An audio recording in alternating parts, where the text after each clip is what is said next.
आज याद करेंगे सुमन कल्याणपुर को। सुमन कल्याणपुर ने प्लेबैक सिंगिंग की शुरुआत उस दौर में की जब लता और आशा का वर्चस्व था। सुमन का जन्म 28 जनवरी 1937 को कलकत्ता में हुआ। 1942 में सुमन का परिवार मुंबई आ गया, यानी कि बॉम्बे आ गया। सुमन ने बॉम्बे के सेंट कोलंबिया स्कूल से अपनी स्कूलिंग की और आगे की पढ़ाई के लिए जेजे स्कूल ऑफ आर्ट्स में एडमिशन ले लिया।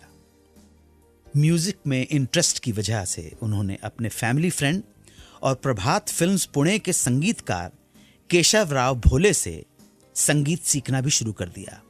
बाद में जब उन्होंने अपने शौक को प्रोफेशन बनाने का सोचा तो उस्ताद अब्दुल रहमान खान से और गुरुजी मास्टर नवरंग से बाकायदा संगीत की मौसीकी की तालीम हासिल की।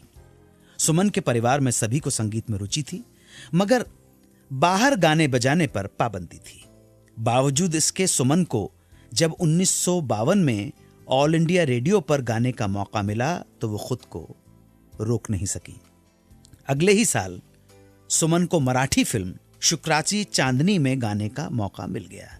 इस फिल्म में सुमन के गानों से प्रभावित होकर म्यूजिक डायरेक्टर मोहम्मद शफी ने 1954 में आई शेख मुख्तार की फिल्म मंगू में सुमन से 3 गाने रिकॉर्ड करवाए। हालांकि बाद में मोहम्मद शफी की जगह ओपी नैयर इस फिल्म में एज ए म्यूजिक डायरेक्टर आ गए और फिल्म में सुमन का गाया सिर्फ एक ही गाना रखा गया, कोई पुकारे धीरे से तुझे। इस तरह 1954 की फिल्म मंगू से सुमन की हिंदी फिल्मों में सिंगिंग की शुरुआत हुई।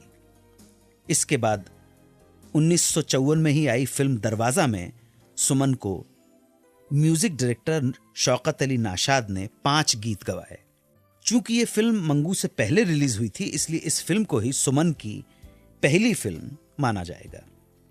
1954 में ही सुमन कल्याणपुर को ओपी नैयर के संगीत से सजी फिल्म आर पार में रफी के साथ गाने का मौका मिला। गीत के बोल थे, मोहब्बत कर लो जी भर लो अजी किसने रोका है, पर बड़े गजब की बात है इसमें भी धोखा है। हालांकि इसमें सुमन को सिर्फ एक आध लाइन ही गाने को मिली, बाकी तो वो कोरस में ही रही।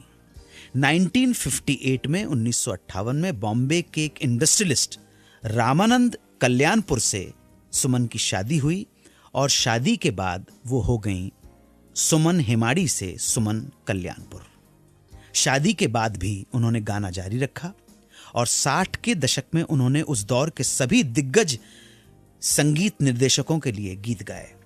सुमन कल्याणपुर की आवाज बहुत हद तक लता से रिजेंबल करती थी, जिसका सुमन को बहुत फायदा मिला। खास तौर से जब लता और रफ़ी में अनबन हो गई तो सुमन ने रफ़ी के साथ कई हिट गीत गाए। दिल एक मंदिर है, इतना है तुमसे प्यार मुझे मेरे राजदार, तुमने पुकारा और हम चले आए, अजहू ना आए बालमा सावन बीत हो जाए, बाद मुद्दत की ये घड़ी आई, ठहरिए होश में आलूं तो चले जाइएगा, नाना करते प्यार तुम्ही से कर बैठे। और मोहम्मद रफ़ी के साथ गाया फिल्म ममता का वर्जन रहें न रहें हम महका करेंगे, बन के कली बन के सबा बागे वफा में। 70 के दशक में सुमन को काम मिलना कम हो गया। 1981 में आई फिल्म नसीब में गाया उनका गीत रंग जमा के जाएंगे उनका आखिरी रिलीज्ड फिल्मी गीत रहा। दर्जनों भाषाओं में 3000 से अधिक फिल्मी गैर फिल्मी गीत गाने वाली सुमन कल्याणपुर ने बदलते दौर के साथ फिल्मी दुनिया को अलविदा कह दिया। 28 साल लंबे करियर में सुमन कल्याणपुर ने सिंगिंग में अपना अलग मुकाम बनाया और वो मुकाम बहुत ऊंचा बना, इसमें कोई शक नहीं है। अपने करियर में बेहतरीन गायकी के लिए सुमन जी को 1961 में रसरंग का फाल्के अवार्ड, 1965 और 1970 में मियां तानसेन अवार्ड, 1965-1966 में महाराष्ट्र राज्य फिल्म अवार्ड, 1970 से 73 तक गुजरात राज्य फिल्म अवार्ड, 2009 में महाराष्ट्र सरकार द्वारा लता मंगेशकर अवार्ड के अलावा करीब 1 दर्जन और पुरस्कार अवार्ड से नवाजा गया। पति की मौत के बाद फिल्मी दुनिया से दूर सुमन जी अपनी बेटी चारू अग्नि के साथ मुंबई में ही रहती हैं। सुमन जी बहुत ही अलग थलग रहती हैं।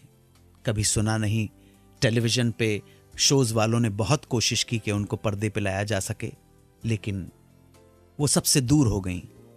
इस तरह से और इतनी दूर जाने की क्या वजह है मैं जान नहीं पाया, लेकिन अगर सुमन जी या सुमन जी के चाहने वाले, उनके संगीत को मान देने वाले अगर सुन रहे हों तो उन तक ये मैसेज ज़रूर पहुंचा दें कि आपके गाए गीत आज भी लाखों लोगों के हृदय में बसे हुए हैं। आपकी मधुर आवाज़ आज भी हमारे कानों में शहद घोल देती है। नमस्कार करता हूं सुमन जी आपको। एक ब्रेक के बाद बात करूंगा अवार्ड विनिंग फिल्म अर्धसत्य की। इस फिल्म के 2 क्लाइमेक्स शूट किए गए। क्यों, क्या थी ऐसा करने की वजह, बताऊंगा बस थोड़ी देर में, एक ब्रेक के बाद। आप सुन रहे हैं रेडियो का number 1 show Suhana suffer with Anu Kapoor.